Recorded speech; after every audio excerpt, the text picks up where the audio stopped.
Hello students, तो again I welcome you to my YouTube channel Sher Omil जान। और बच्चों, आज जो हम लोग डिस्कस करेंगे वो कैश फ्लो स्टेटमेंट का वीडियो नंबर 10 है। मेरी बात फिर से ध्यान देना, the today topic that we are discussing this is video number 10 of the topic cash flow statement.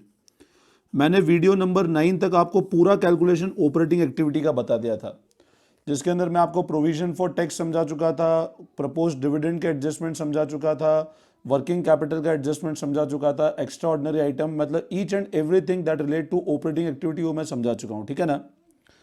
आज वीडियो नंबर 10 के अंदर जो हम लोग डिस्कस करेंगे वो कंसेप्ट डिस्कस करेंगे क्लास 11th का। बोले हैं सर क्लास 11th का? हाँ बच्चों, आज हम लोग डिस्कस करने वाले हैं वही चीज जो आपने 11th क्लास में पढ़ी है, that is the topic depreciation. ध्यान आया कुछ? डेप्रीशिएशन वाले टॉपिक के अंदर हम लोग, आपने क्लास 11th में ऑलरेडी टॉपिक पढ़ा है, और इस वीडियो को बनाते टाइम मैं एक बेसिक अजम्पशन ले रहा हूं, आपको थोड़ा सा आइडिया होगा। थोड़ा सा मतलब बच्चों, कम से कम 5% आइडिया होना चाहिए आपको बेसिक डेप्रीशिएशन का। बाकी मैं कोशिश करूंगा इस वीडियो में काफी कुछ कंसेप्ट आपको क्लियर कर सकूं। ठीक है ना। तो कैश फ्लो स्टेटमेंट का जो वीडियो नंबर 10 है उसमें हम लोग डिस्कस करेंगे डेप्रीशिएशन का, और डेप्रीशिएशन के साथ साथ मैं आपको सिखाऊंगा preparation of fixed asset account, कि अपन फिक्स एसेट का अकाउंट कैसे मेंटेन करते हैं या कैसे बनाते हैं फिक्स एसेट का अकाउंट। ठीक है ना। अब फिक्स एसेट में मशीन आ गया, लैंड, बिल्डिंग या कुछ भी, एनी ऑफ द एसेट। ठीक है ना। नॉर्मली लैंड नहीं आएगा क्योंकि लैंड डेप्रीशिएट नहीं होता है, बट और कोई भी फिक्स एसेट है वो सारे अकाउंट एक ही पैटर्न पे बनने वाले हैं। तो थोड़ा ध्यान से समझना इस वीडियो को एक बार। ठीक है ना। पूरा ध्यान से हेडफोन लगा करके अच्छे से समझना। अब ये ध्यान रखना बच्चों, जब हम लोग फिक्स एसेट का अकाउंट बनाते हैं तो आपको बेसिक तो आइडिया है कि क्योंकि फिक्स एसेट अपना एसेट है तो इसका डेबिट बैलेंस होता है। अब डेप्रीशिएशन के परव्यू में फिक्स एसेट का अकाउंट बच्चों ध्यान रखना दो तरीके से बन सकता है। फिक्स एसेट का अकाउंट दो मेथड से बन सकता है। एक तो फर्स्ट तरीका, ये आपको 11th क्लास का थोड़ा सा आइडिया होना चाहिए। आपको ध्यान होगा, आपने 11th क्लास में कंसेप्ट पढ़ा था प्रोविजन फॉर डेप्रीशिएशन का। बोले हाँ सर, वो कंसेप्ट तो कभी समझ में नहीं आया। कोई बात नहीं बच्चों, आज समझने की कोशिश करेंगे उसको। फिक्स एसेट का अकाउंट बनाने के बच्चों दो तरीके हैं। एक तो जब प्रोविजन फॉर डेप्रीशिएशन हम मेंटेन नहीं कर रहे हैं, एक तो जब हम लोग, अभी सिर्फ सुनते जाओ, तुमको धीरे धीरे सब समझ में आता जाएगा।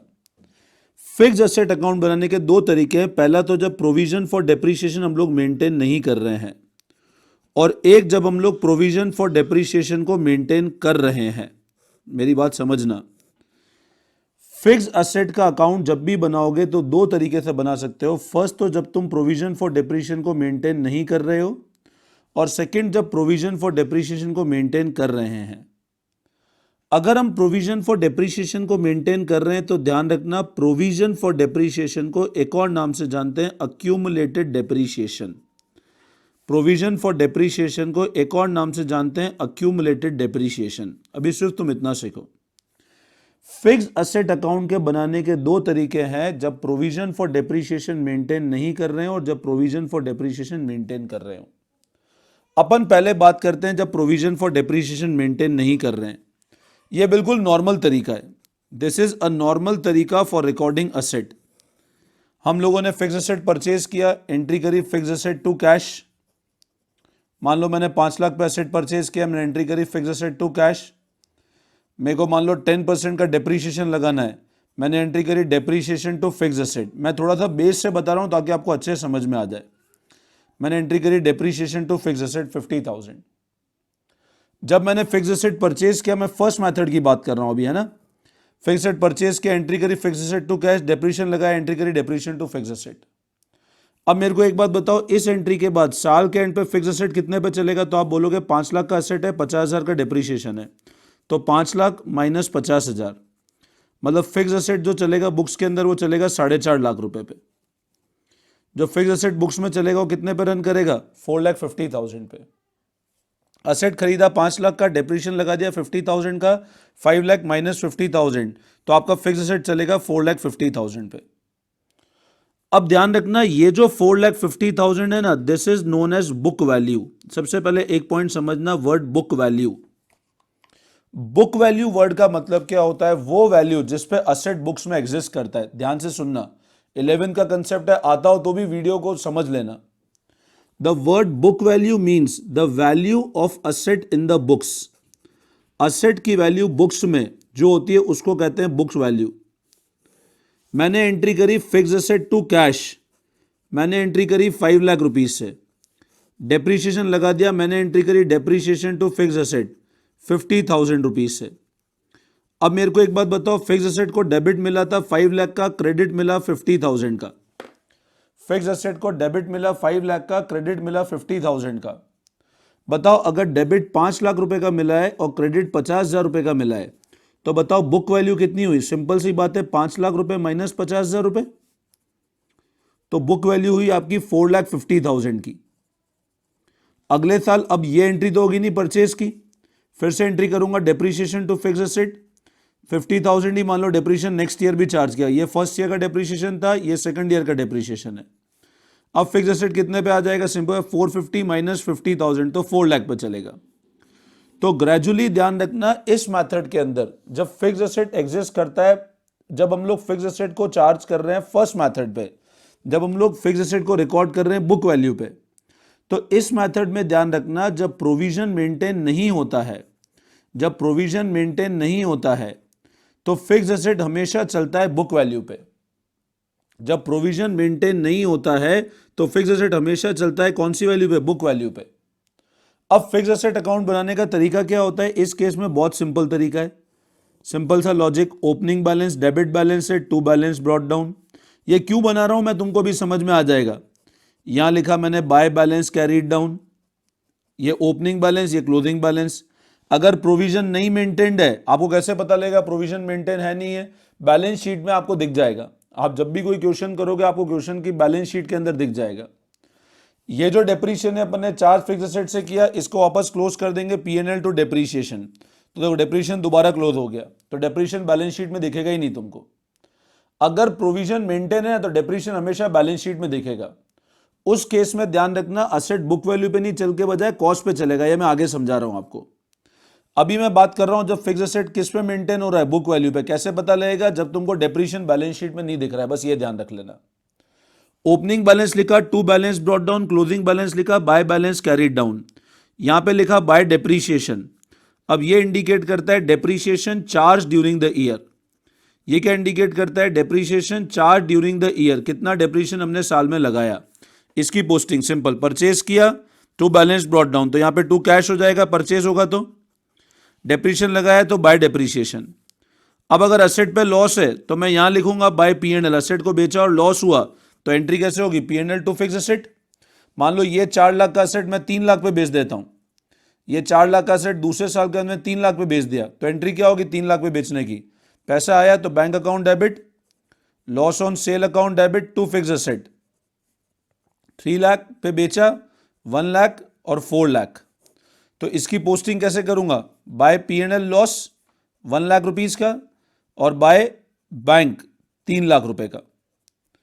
अब बच्चों ये असेट अकाउंट बनाने का पर्पस क्या है? आप लोगों ने अभी cash flow from operating activity बनाना सीखा था, और ऑपरेटिंग एक्टिविटी कैश फ्लो में पता था अगर कोई भी नॉन कैश आइटम होता है तो उसको हमेशा ऐड करते हैं, तो इसको तो ऐड करेंगे, ये फिगर नहीं गिवन हो तो निकालना पड़ेगा अकाउंट बना के।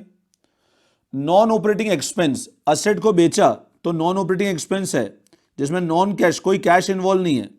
पैसा आया 3 लाख, बट इस 1 लाख ने मेरे प्रॉफिट को कम किया और कैश को कम नहीं किया। आप देखो अल्टीमेट पीएनएल डेबिट हुआ तो मेरा प्रॉफिट तो कम हुआ बट कैश कम हुआ क्या? नहीं। तो मैंने आपको ऑपरेटिंग में बताया था जब भी अपन लोग नॉन ऑपरेटिंग एक्सपेंस की बात करते हैं तो loss on cell of asset एक तरह का नॉन ऑपरेटिंग एक्सपेंस है जिसको ऐड किया जाएगा। ये असेट को बेचा, अब असेट को बेचा तो ये अपना इन्वेस्टिंग एक्टिविटी है, तो इन्वेस्टिंग एक्टिविटी में इनफ्लो आएगा। कैसे होगा अभी क्वेश्चन में समझ में आ जाएगा। ये असेट को परचेज किया तो इन्वेस्टिंग में आउटफ्लो।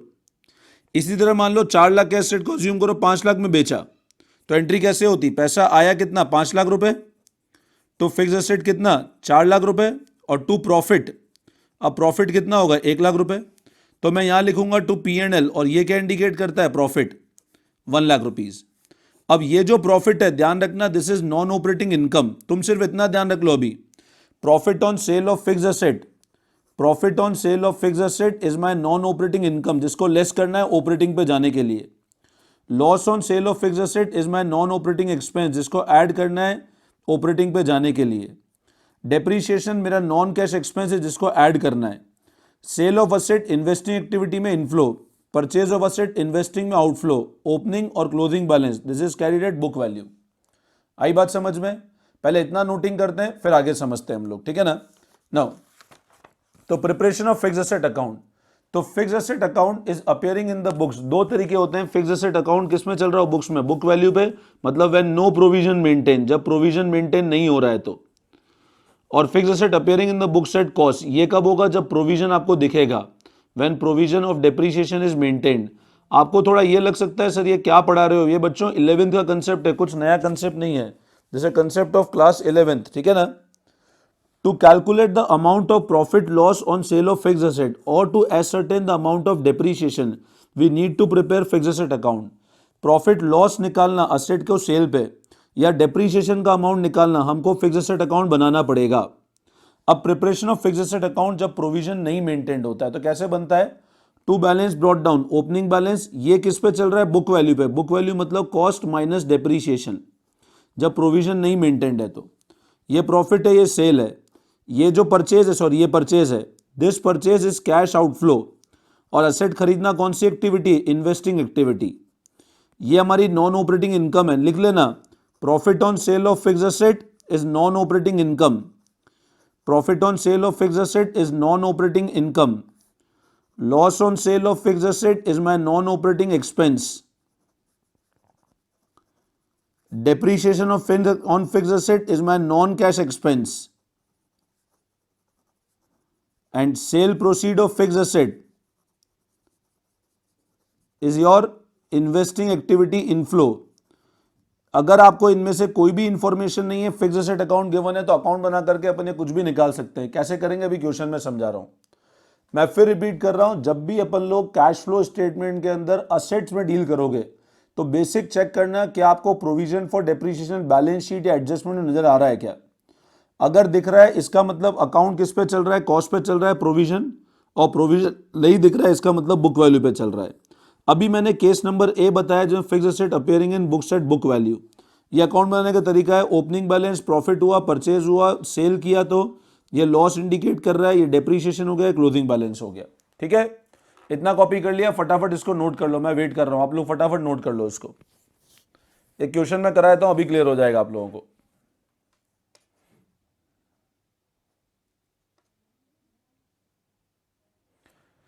अब है ना बच्चों, मैं आपको एक क्वेश्चन दिखा रहा हूं, अभी कराता नहीं हूं ताकि आपको थोड़ा आइडिया लग जाए। जैसे एक बुक में इलस्ट्रेशन नंबर 31 है, आप सिर्फ इसमें नजर डालना, अभी एक बार देखना।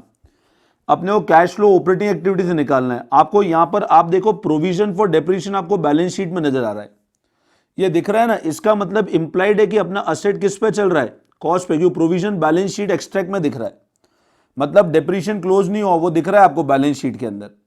अगर ये नहीं दिखता ना तो इसका मतलब अपना फिक्स्ड बुक वैल्यू पे चल रहा है, जो मैंने अभी समझाया। ये वाला केस समझाना बाकी है, और अभी मैंने आपको एक केस समझा दिया है, ठीक है। अपन जो भी मैंने समझाया उस पर क्वेश्चन देख लेते हैं एक बार फटाफट ना। तो अब बच्चों मैं क्वेश्चन आपको डिस्कस कर लेता हूं। अभी जो कंसेप्ट डिस्कस किया, आप लोग बिल्कुल कंफ्यूज मत होना, सर आपने बीच वाले क्वेश्चन स्किप क्यों करे। मैं आपको सारे क्वेश्चन कराऊंगा बच्चों, no need to get worried, ठीक है ना। मैं अभी एक बार इन्वेस्टिंग एक्टिविटी क्वेश्चन इसलिए दे रहा हूं ताकि मैं आपको वो वाला कंसेप्ट पहले समझा सकूं, फिक्स्ड एसेट वाला, क्योंकि अभी ये जो क्वेश्चन मैं कराने बाकी है इसमें काफी जगह वो कंसेप्ट आने वाला है, ठीक है ना। तो 23rd क्वेश्चन देखना, Mars limited has a plant and machinery whose written down value, written down value मतलब बुक वैल्यू। मैं बीच में जो पेंडिंग छूटे वो भी कराऊंगा, इसलिए no need to get worried, मैं जैसा पढ़ा रहा हूँ वैसे पढ़ते रहो मेरे साथ साथ, ठीक है ना। Now Mars limited has plant and machinery with written down value, written down value मतलब book value on 1st April 2019 was 9,60,000 and on 31st March was 10,50,000। अब बुक वैल्यू गिवन है ओपनिंग और क्लोजिंग, ठीक है। Depreciation for the year was 35,000, अब साल भर का डेप्रीशिएशन गिवन है। In the beginning of year a part of plant was sold for 45,000 which had a book value of 30,000। मतलब 30,000 की चीज हमने कितने में बेची? 45,000 में। इसका मतलब 15,000 का प्रॉफिट हुआ। हमको कैश फ्लो निकालना है इन्वेस्टिंग एक्टिविटी से, अपने को ऑपरेटिंग नहीं सिर्फ इन्वेस्टिंग पूछा गया है, ठीक है ना। तो मैं नॉर्मल, अब इसको करने के लिए क्या करना है, अपने को प्लांट एंड मशीनरी अकाउंट बनाना पड़ेगा। तो देखो मैंने अकाउंट कैसे बनाया, ध्यान से समझना। ओपनिंग बैलेंस 960 लिखा, क्लोजिंग बैलेंस 1050 लिखा। डेप्रीशिएशन था तो बाय डेप्रीशिएशन 35,000 लिख दिया। असेट को सेल किया 45,000 पे, जिसका बुक वैल्यू कितना था? 30,000, मतलब 15,000 का प्रॉफिट है। तो देखो टू P&L प्रॉफिट। अब जब हमने इन सबको लिख लिया और यहां लिख लिया तो इसको टोटल करके जब मैं इसको माइनस करूंगा तो मेरे सामने ये चीज़ बच्चों ध्यान रखना, बैलेंसिंग फिगर आएगी। This would be my balancing figure. मैं जब इन सबको टोटल करूंगा और इसको माइनस करूंगा तो ये मेरे सामने बैलेंसिंग फिगर आएगा जो इंडिकेट करेगा परचेज ऑफ फिक्स एसेट। ये क्या इंडिकेट करेगा? It will indicate purchase of fix asset. 155 का मैंने फिक्स एसेट परचेज किया तो कैश आउटफ्लो हो गया। 45,000 पे बेचा तो ये इनफ्लो हो गया। ये ऑपरेटिंग के अंदर ऐड होगा अगर ऑपरेटिंग बनाना होता। ये नॉन ऑपरेटिंग इनकम है जो हम लोग बाद में एडजस्ट करेंगे इसको ऑपरेटिंग के अंदर ही।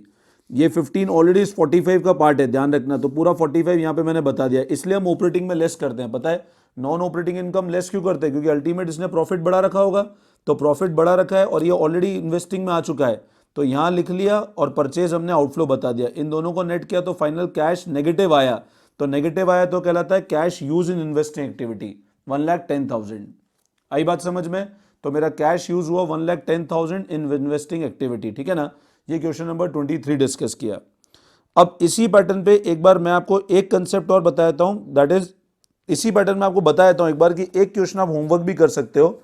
इलस्ट्रेशन नंबर बच्चों एक बार आप इसी पैटर्न पे होमवर्क करना तो आपको आइडिया लग जाएगा।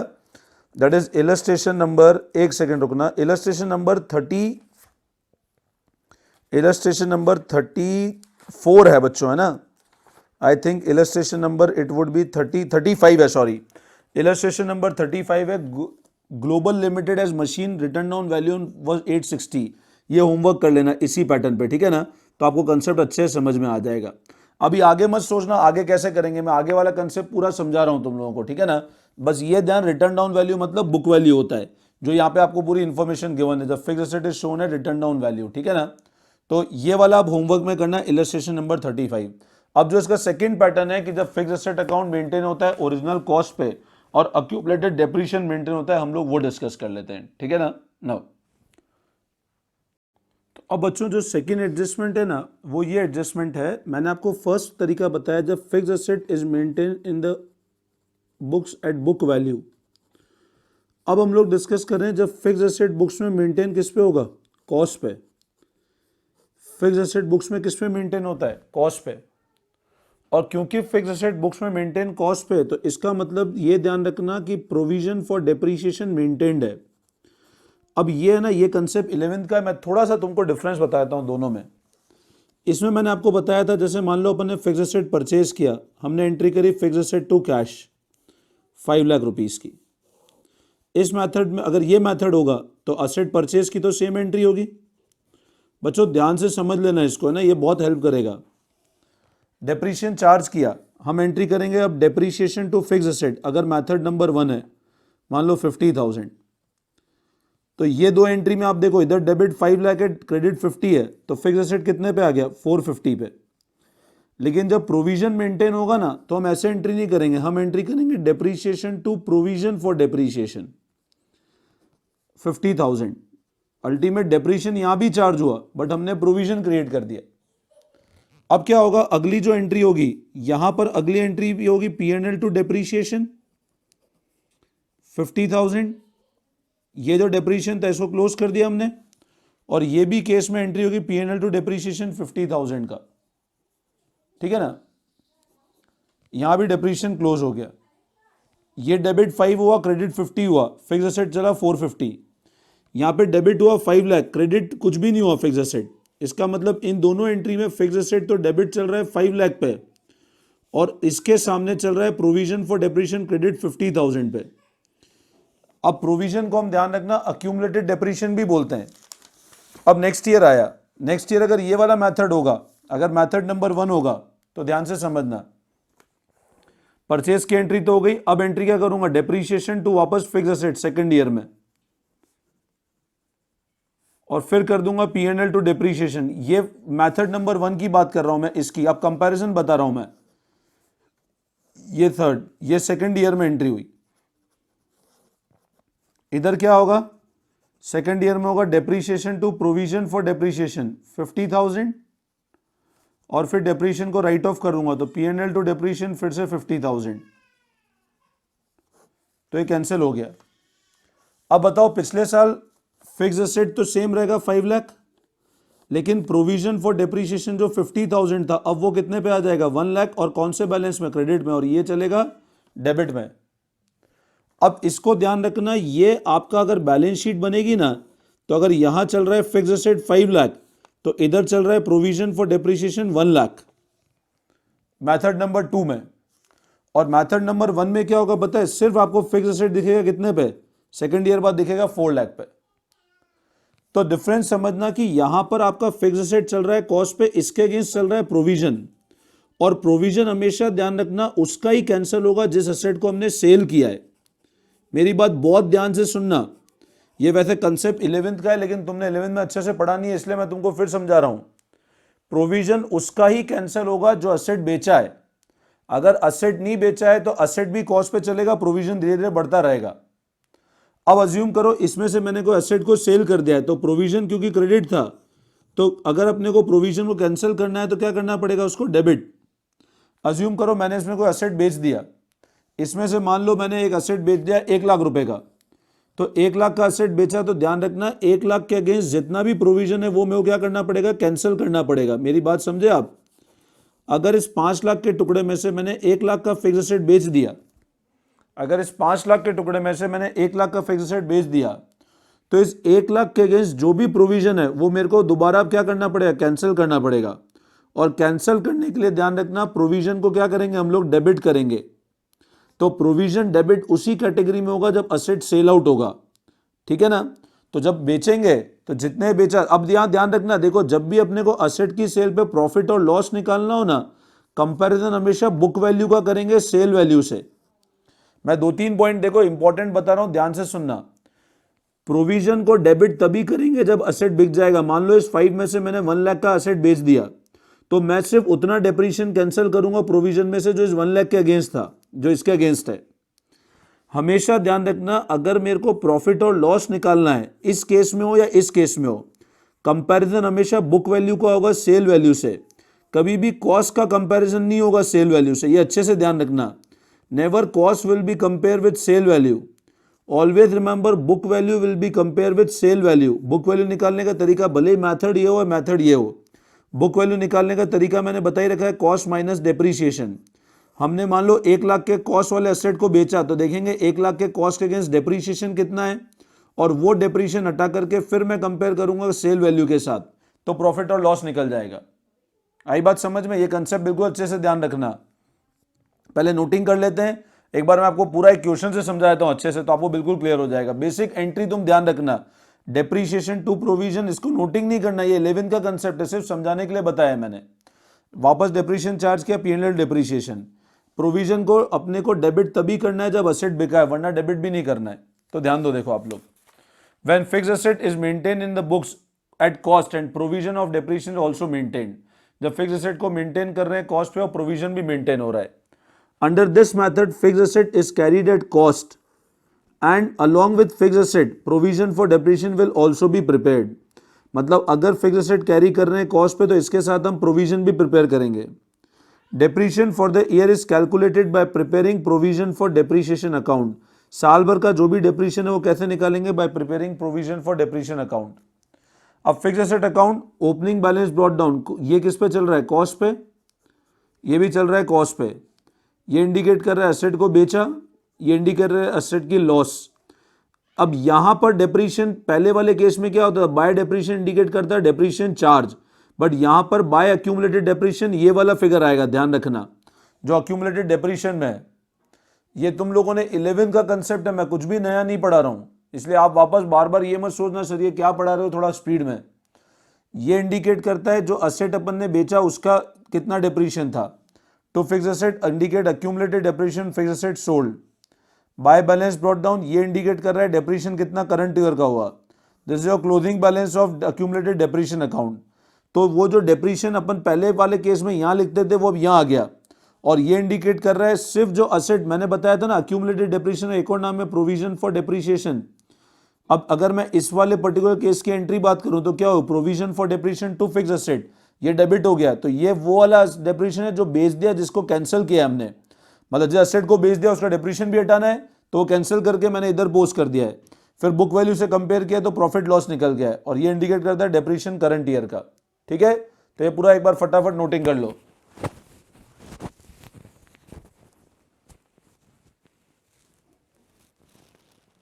चलो ठीक है ये वाला। अब एक क्वेश्चन कराता हूं, अभी पूरा अच्छे से समझ में आ जाएगा। आ जाओ क्वेश्चन देख लेते हैं फटाफट ना। देखो बच्चों, अब हम लोग ध्यान देते हैं, क्वेश्चन नंबर 25 है on page number 5.95। From the following information calculate cash flow from investing activities. ठीक है, मशीनरी एट कॉस्ट है और साथ में अक्यूमुलेटेड डेप्रिसिएशन है। ये गिवन है और ये नहीं भी गिवन होता है एट कॉस्ट तो इम्प्लाइड है कॉस्ट पे चल रहा है। पेटेंट्स गिवन है ओपनिंग और closing. During the year a machine costing 90,000 with depreciation 60,000 was sold for ₹50,000। मतलब एक मशीन जिसकी कॉस्ट कितनी है 90,000 विद अक्यूमुलेटेड डेप्रिसिएशन 60 है, उसको बेचा हमने 50 में। Patents return of 50,000 while a part of patent were sold at a profit of 40,000। ठीक है, तो अपने को इन्वेस्टिंग से कैश फ्लो निकालना है। अब बच्चों यहाँ पर सबसे पहले ध्यान रखना, मशीन का ओपनिंग बैलेंस 950 है, क्लोजिंग 10 लाख है। अक्यूमुलेटेड डेप्रिसिएशन मतलब होता है प्रोविजन, जिसका हमेशा ध्यान रखना ओपनिंग क्रेडिट बैलेंस होता है। पेटेंट्स का ओपनिंग 3 लाख है, क्लोजिंग 2 लाख है। अब साल में एक मशीन जिसकी कॉस्ट 90,000 थी, जिसके ऊपर डेप्रिसिएशन 60 था, उसको बेचा 50 में। ठीक है, तो क्वेश्चन हम लोग ध्यान से समझ लें। हम पहले मशीन और अक्यूमुलेटेड डेप्रिसिएशन अकाउंट देख लेते हैं। अब जिस मशीन की कॉस्ट 90 थी, उस कॉस्ट को यहाँ इंक्लूड होगी वो कॉस्ट, उसके ऊपर डेप्रिसिएशन 60 था, वो डेप्रिसिएशन भी हटाना पड़ेगा। मतलब उसकी बुक वैल्यू एक तरह से 30 हो गई और हमने बेचा कितने पे 50 पे, तो 20,000 का प्रॉफिट हो गया। कभी भी इसको कंपेयर मत करना 50 से, बुक वैल्यू निकालना। Book value is compared with sale. अब मेरे को बताओ, इसको डेप्रिसिएशन कैंसिल करना पड़ेगा जो असेट बिका है, और 90,000 का असेट बिक गया अपना, तो कॉस्ट 90,000 कैंसिल होगी और डेप्रिसिएशन 60 कैंसिल होगा। तो वर्किंग नोट नंबर 1 में मशीन अकाउंट बना लेता हूं एक बार, ठीक है ना। तो ध्यान से देखना बच्चों, ओपनिंग बैलेंस 950 है, क्लोजिंग बैलेंस 10 लाख है। ठीक है, मैंने ओपनिंग बैलेंस 110 लिखा, क्लोजिंग बैलेंस 150 लिख लिया। अब क्वेश्चन बोल रहा है जिस एसेट की कॉस्ट 90,000 थी और जिसके ऊपर डेप्रिसिएशन 60,000 था, उसको हमने बेचा कितने पे, उसको हमने बेचा है 30,000 रुपये पे। अब 90,000 की कॉस्ट का एसेट जिसके ऊपर डेप्रिसिएशन कितना था 60,000, तो कैंसिल करें 60,000। तो देखो मैंने एक 2 मशीन मैंने बताया था जो कैंसिल करते हैं, जिस एसेट को सेल आउट कर दिया है उसके डेप्रिसिएशन कैंसिल करा, उसकी पोस्टिंग मैंने यहाँ पे कर दी। इसको बेचा 50 पे, तो 50 बेचा तो बाय बैंक 50,000। अब आप बताओ 50 तो 20 का प्रॉफिट है, तो देखो कॉस्ट 90, डेप्रिसिएशन टिल डेट 60 था, मतलब बुक वैल्यू 30 आई, बेचा 50 पे, सेल वैल्यू 50 है, तो बाय बैंक 50, तो टू P&L प्रॉफिट बुक किया 20,000 का। आई बात समझ में। अब आप एक बात बताओ, 950 में मैंने इन सबको एडजस्ट किया तो फाइनल मेरा 140 आया। ये क्या इंडिकेट कर रहा है, परचेज ऑफ असेट। ये क्या इंडिकेट कर रहा है, परचेज ऑफ मशीन। तो हमने मशीन परचेज कितने की 140 की मशीन परचेज की, और सेल कितने की 50 की सेल की। तो 50 की सेल अपना इनफ्लो इन्वेस्टिंग में, परचेज अपना आउटफ्लो इन्वेस्टिंग के अंदर। ठीक है, 110 का ओपनिंग है, 60 कैंसिल किया, 150 क्लोजिंग है, तो इस साल और डेप्रिसिएशन चार्ज किया 1 लाख रुपीज़ का, तो 1 लाख का depreciation charge during the year आया। ये जरूरत पड़ती है अगर ऑपरेटिंग एक्टिविटी बनती, तो यहाँ बन नहीं रही इसलिए नीड नहीं है। तो ये इनफ्लो होगा और ये आउटफ्लो होगा। ठीक है, नाउ अब क्वेश्चन क्या बोल रहा है, पेटेंट्स राइट ऑफ किए 50,000 के। अब 3 लाख में से अगर राइट ऑफ कर दिए 50 के, मतलब 250 के बचने चाहिए, बच रहे 2 लाख के। अकाउंट बना के भी समझ सकते हैं। 3 लाख में से अगर 50 के राइट ऑफ कर दिए, राइट ऑफ मतलब खत्म कर दिए, तो 250 बचना चाहिए था क्लोजिंग, बच रहा है 2 lakh. While part of patent were sold at a profit of 40,000। अब 250 के बजाय 2 लाख बच रहा है, मतलब 50,000 के पेटेंट्स बेचे, और 50,000 के पेटेंट्स कितने प्रॉफिट पे बेचे 40 पे, मतलब बेचा 90,000 पे। चाहो तो इसका अकाउंट बना के देख लो बच्चों एक बार। तो पेटेंट्स का अकाउंट बना रखा है मैंने, opening 3 lakh, closing 2 lakh. Right of किए तो बाय P&L ये इंडिकेट कर रहा है जो राइट ऑफ किया 50,000 हमने। अब बेचे कितने पे, बाकी पेटेंट हमने 40 के प्रॉफिट पे बेचे, मतलब 50,000 की बुक वैल्यू के पेटेंट 40 के प्रॉफिट पे बेचे, तो बेचा 90 पे, तो ये प्रॉफिट हो गया। तो ये जो है ये मेरा इन्वेस्टिंग एक्टिविटी में इनफ्लो, ये इन्वेस्टिंग में इनफ्लो, और ये इन्वेस्टिंग में आउटफ्लो। बस हो गया अपना पूरा। तो देख लो मशीन और अक्यूमुलेटेड डेप्रिसिएशन अकाउंट। ठीक है, अब हम लोग इन्वेस्टिंग एक्टिविटी बना लेते हैं। तो देखो purchase of fix asset -140 outflow, machine को बेचा इनफ्लो और पेटेंट को बेचा इनफ्लो, तो इसको टोटल लगा के इसको माइनस किया तो फाइनल कैश फ्लो आता है मेरा 0, मतलब ना तो कोई इनफ्लो है ना आउटफ्लो है। ठीक है ना, तो ये अपना होता है क्वेश्चन नंबर 25। अब इसी पैटर्न पे आप इलस्ट्रेशन नंबर 36 होमवर्क करना। You need to do illustration number 36, जो बिल्कुल सेम पैटर्न है बच्चों, है ना। तो आपको बिल्कुल क्लियर हो जाएगा। इलस्ट्रेशन नंबर 36 आप लोग होमवर्क करना, that is on page number illustration 36 मिलेगा आपको पेज नंबर 5.44 पे, जब मशीन का ओपनिंग फिगर 4 लाख है और क्लोजिंग 420 है, ये वाला होमवर्क करोगे आप लोग, ठीक है ना। तो need to do page number 5.44 पे इलस्ट्रेशन नंबर 36, ये होमवर्क करोगे आप, ठीक है। बस इतना करना, फिर हम लोग नेक्स्ट वीडियो के अंदर आगे कंटिन्यू करेंगे, ठीक है ना। तो मैं होप करता हूँ आपको ये कंसेप्ट कॉस्ट वाला अच्छे से समझ में आ गया होगा, ठीक है। चलो, thank you all of you, best of luck.